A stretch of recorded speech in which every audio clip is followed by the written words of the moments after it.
Okay, so this video I'm going to talk about the inverses of graphs or functions. Alright, so an inverse is basically taking a graph, let's say the graph's like this, and if you do the inverse of it, it might look something like this. Because at every point, it's basically a reflection down the middle. Okay, so how would you find inverses? Well, I'm going to start off with a quick example where we have 2x plus 3 equals y.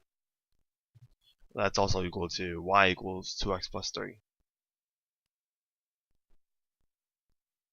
And this is slope-intercept form. So if you just graph this, me and my wiggly lines, if you just graph this, this is the y-intercept, so you go up 3. So that's the point right there. And this is your slope, which is rise over run.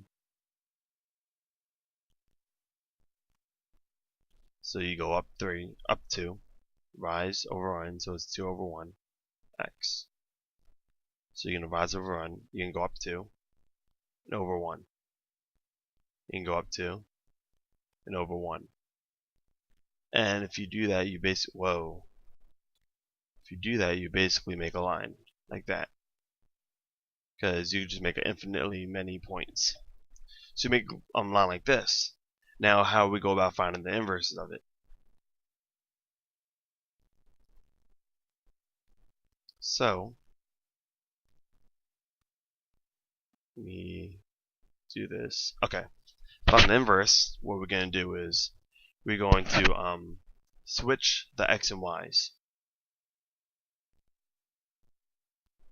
So we're going to say x equals 2y plus 3.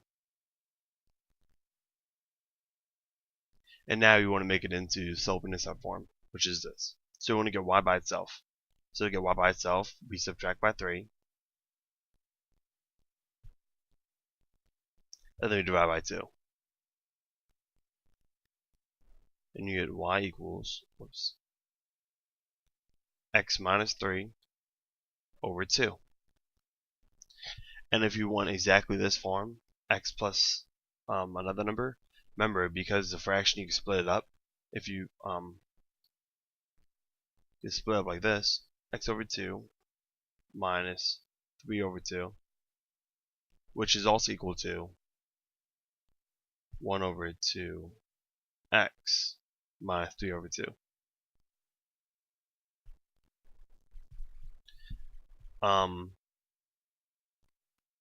Basically, it's kind of like having common denominators, and you can add and subtract, and you get 1. So it's going the other way. Alright, so if you use to graph this, you get a line kind of like this. Boom, boom. And everything's reflection of one another by like an invisible line going this way. Okay, so we're going to do a quick problem. Before I get into this problem, I want to clarify something where f of x. What is the difference between f of x and y? So I'll say f of x equals 2x plus 3, and I say y equals 2x plus 3. What is the difference? Well, the thing is that this is two ways to say the same thing. So there is really not much of a difference between f of x and y.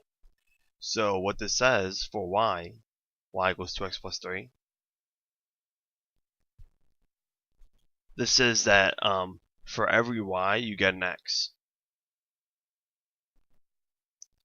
That means that and every x you get a y. So let's say, okay, well, if x is 1, we're going to get y equals 5, because 2 times 1 plus 3. If we say x is 2, y equals 2 times 2 is 4 plus 3 is 7. What this is doing is basically you give me an x, I give you a y. Now, this might be a little difficult to understand because sometimes it might get the orientation, the way you write it, might get confusing. So what they do is they use f of x instead of y. And what this does is it says, give me an x and I'll give you a y, and f of x is equal to y. It's just an easy way to look at it. So if I say f of 1 equals 2x plus 3, this basically means y equals 2x plus 3, but let x equal 1. Same thing. So you get f of 1 equals 5, and y equals 5. So if I say f of 3 equals 2x plus 3, this means y equals 2x plus 3. But let x equal 3. Same thing. This one's just faster to use. This one's just faster. Let me increase the size. This one's easier to use. Just because it's you don't have to write all of this out. So of course you get f of 3 equals 6 plus 3 is 9. Alright. So now that we got that out of the way, let's find the inverse of f of x equals 2x plus 3. Okay, there's a couple ways you could do this. You could switch the two, so you could do this. X equals 2 f of x plus 3, which might get a little confusing, so I'd suggest to do it. What I'd say is say, okay, well, y equals 2x plus 3. Then you switch these two. X equals 2 times y plus 3.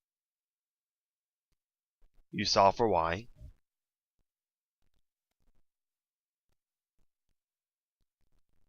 Divide by 2 to get y by itself.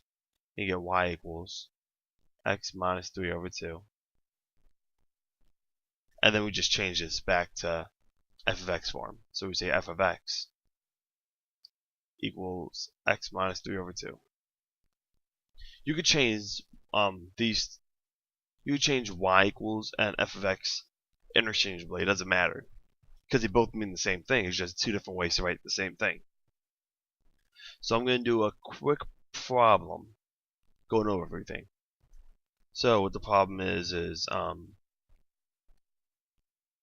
you have f of x equals 7x plus 2, hold up, I have the problem right here, and f inverse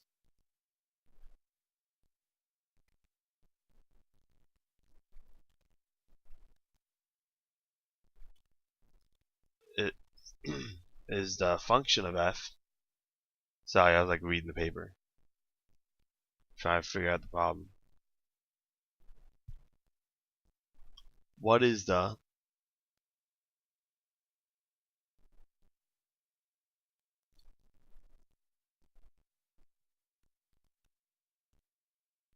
inverse of 9? Okay, so let me move this over a little bit. Couple things. I didn't really get to go over the inverse function symbol, so I'll go over that real fast. So if we say f of x equals 3x, oh, whoa, there we go. f of x equals 3x. The inverse of f of x is x over 3, because we change this into y, and we divide both sides. Well, we change this. We change the x and y to get the inverse. And you divide by 3, and you get y equals x over 3. Now, this is the inverse. So we're going to call this,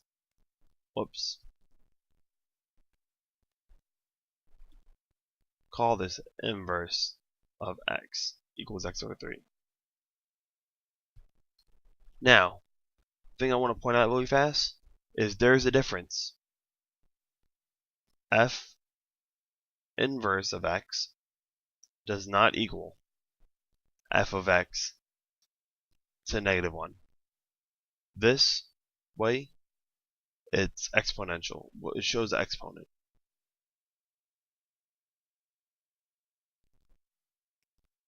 And this way is inverse. Two totally different things. The -1 should always go in front of the f. Now I shall solve that problem above. And it says f of x equals 7x plus 2. So,